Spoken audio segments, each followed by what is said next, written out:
चाणक्य इतिहास का एक ऐसा नाम है जिन्हें हर कोई चाणक्य नीति की वजह से जानता है। चाणक्य एक ऐसे व्यक्तित्व के स्वामी थे जिनकी नीतियों का आज भी लोग पालन करते हैं। ऐसा कहा जाता है कि चाणक्य से बड़ा राजनेता आज तक कोई हुआ ही नहीं। चाणक्य एक दूरदर्शी, दृढ़ संकल्प और विद्वान व्यक्ति थे। वे अर्थशास्त्र, राजनीति और कूटनीति के आचार्य थे। आज हम इस वीडियो में चाणक्य के बारे में 15 ऐसी बातें जानेंगे जिनके बारे में शायद ही आप कभी पहले सुने होंगे।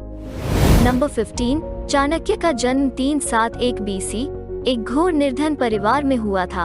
उनके पिता का नाम चाणक्य था, यहीं से उनका नाम चाणक्य पड़ा। तो वहीं इनका गोत्र कौटिल था, जिसके कारण उनका दूसरा नाम कौटिल्य पड़ा, जबकि इनके माता पिता ने इनका असली नाम विष्णुगुप्त रखा था। नंबर 14, विष्णुगुप्त यानी चाणक्य जब पैदा हुए थे तब उनके मुंह में केवल एक ही दांत था। इस बात को देखकर जैन मुनि ने यह भविष्यवाणी की थी, यह लड़का बड़ा होकर एक राजा बनेगा। लेकिन इस बात को सुनकर चाणक्य के माता पिता घबरा गए और कहा कि उनका पुत्र एक जैन मुनि या फिर आचार्य बने। तो फिर जैन मुनि ने कहा कि अगर आप ऐसा चाहते हो तो फिर आप इसके दांत को निकाल दे, ये राजा का निर्माता बनेगा। नंबर 13, राजनीतिक में चाणक्य की रुचि बचपन से ही थी। उन्होंने 26 वर्ष की आयु में अपनी समाजशास्त्र, अर्थशास्त्र और राजनीति की शिक्षा पूरी की और नालंदा में शिक्षण के रूप में कार्य भी किया। वे राजतंत्र के प्रबल समर्थक भी थे।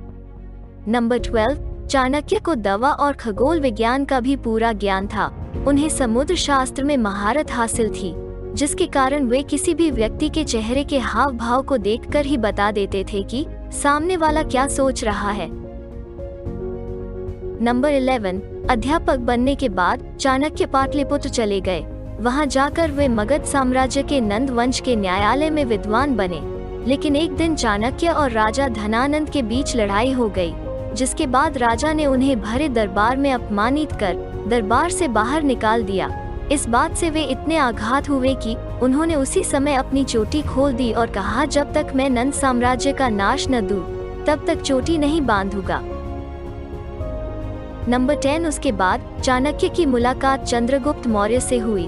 उस समय चंद्रगुप्त मौर्य की आयु 12-13 वर्ष की रही होगी। चाणक्य ने उन्हें कम उम्र में ही शासन करने और समाज कल्याण करने का पाठ पढ़ाया। आगे चलकर मौर्य ने नंदा साम्राज्य का विनाश करके मौर्य साम्राज्य का स्थापित किया। चंद्रगुप्त मौर्य मौर्य साम्राज्य के पहले शासक बने। चाणक्य की नीतियों के वजह से ही मौर्य साम्राज्य भारत का सबसे बड़ा साम्राज्य बन पाया। नंबर 9, चाणक्य एक बहुत ही बुद्धिमान व्यक्ति थे। वे हमेशा दूर की सोचते थे। उनका प्लान ऐसा होता था कि हर स्थिति में उनकी जीत पक्की होती थी, यानी कंडीशन चाहे कैसी भी क्यों न बन जाए, उसका बचाव पक्का रहता था।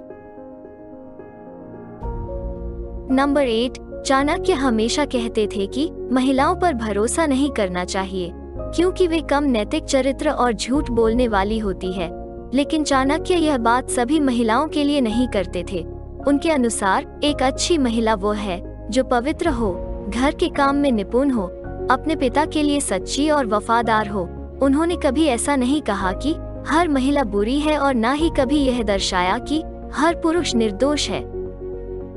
नंबर 7, चाणक्य ने अपनी कुटिल नीतियों से ही सिकंदर को भारत में आगे बढ़ने से रोककर वापस लौट जाने पर मजबूर किया था। उन्होंने महान सिकंदर से लड़ने के लिए भारत के सभी राज्यों को एकजुट किया था। चाणक्य ने युवा लड़कियों की एक सेना भी बनाई थी, जिसका नाम विषकन्या था। चाणक्य इस लड़कियों का इस्तेमाल दुश्मनों को मारने और चूमने के लिए किया करते थे। दरअसल लड़कियों के चुंबन में जहर होता था। नंबर 6, चाणक्य चंद्रगुप्त मौर्य के भोजन में थोड़े थोड़े जहर मिलाया करते थे, ताकि दुश्मन के जहरीले हमलों का उन पर कोई असर ना हो। एक दिन चंद्रगुप्त ने अपनी रानी के साथ खाना साझा कर लिया, जो उस समय 9 महीने की गर्भवती थी।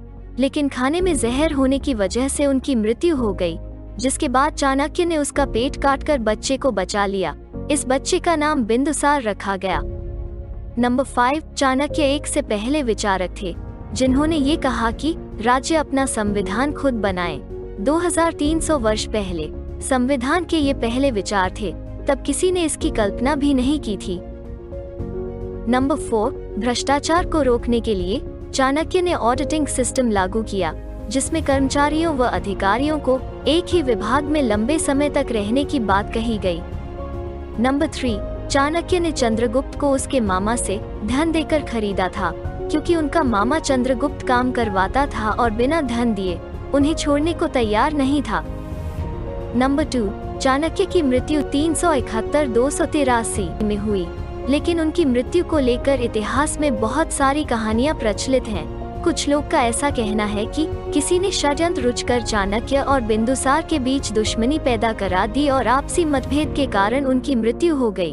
तो वहीं कुछ लोग ऐसे भी मानना है कि संन्यास लेने के बाद वे जंगल चले गए और भोजन व पानी का त्याग कर अपनी इच्छा से शरीर को छोड़ दिया। नंबर 1, बहुत लोग यह जानना चाहते हैं कि क्या सम्राट अशोक कभी चाणक्य से मिले थे।